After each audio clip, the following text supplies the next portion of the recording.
কেশবপুরে বিজ্ঞান মেলার উদ্বোধন।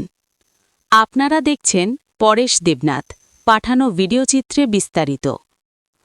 উদ্ভাবন নির্ভর বাংলাদেশ গঠনে বিজ্ঞান ও প্রযুক্তি প্রতিপাদ্যকে সামনে রেখে যশোরের কেশবপুরে ৪৭তম জাতীয় বিজ্ঞান ও প্রযুক্তি সপ্তাহ এবং ১০ম জাতীয় বিজ্ঞান অলিম্পিয়াড ২০২৬ বিজ্ঞান মেলার উদ্বোধনী অনুষ্ঠান অনুষ্ঠিত হয়েছে।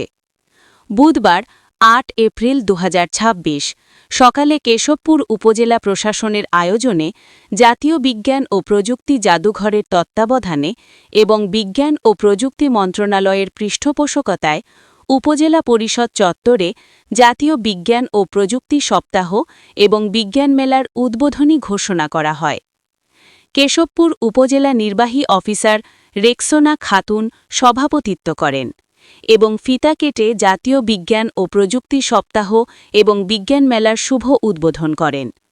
কেশবপুর উপজেলা মাধ্যমিক শিক্ষা অফিসার শেখ ফিরোজ আহমেদ সঞ্চালনাকালে জানান, কেশবপুর উপজেলা পরিষদ চত্বরে ৮ ও ৯ এপ্রিল ২ দিন ব্যাপী এই বিজ্ঞান মেলা চলবে।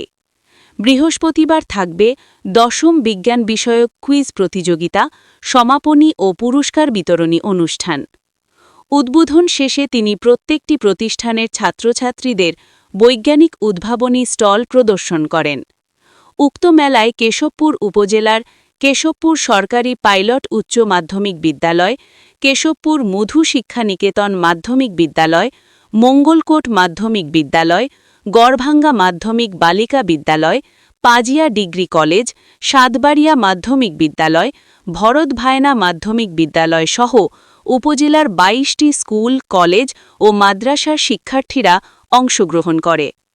উপজেলা বিএনপির সাধারণ সম্পাদক সহকারী অধ্যাপক আব্দুর রাজ্জাক, উপজেলা সমাজসেবা অফিসার মোহাম্মদ রকুনুজ্জামান, উপজেলা মহিলা বিষয়ক কর্মকর্তা রূপালী রানী, উপজেলা যুব উন্নয়ন অফিসার আঞ্জু মনোয়ারা, উপজেলা সমবায় officer Nasima Khatun, national press society গণমাধ্যম ও মানবাধিকার সংস্থা কেশবপুর উপজেলা শাখার সভাপতি শামীম আক্তার মুকুল, সিনিয়র সহসভাপতি মঞ্জিরুল হোসেন ডাবলু, সহসভাপতি মাহবুবুর রহমান সবুজ, কেশবপুর থানা প্রেস ক্লাবের সহসভাপতি পরেশচন্দ্র দেবনাথ সহ উপজেলা প্রশাসনের বিভিন্ন কর্মকর্তাবৃন্দ, বিভিন্ন শিক্ষা প্রতিষ্ঠানের শিক্ষক ও ছাত্রছাত্রীবৃন্দ, বিভিন্ন মিডিয়ার সাংবাদিক, বিভিন্ন এলাকা থেকে দর্শনার্থীরা এই মেলায় অংশগ্রহণ করেন।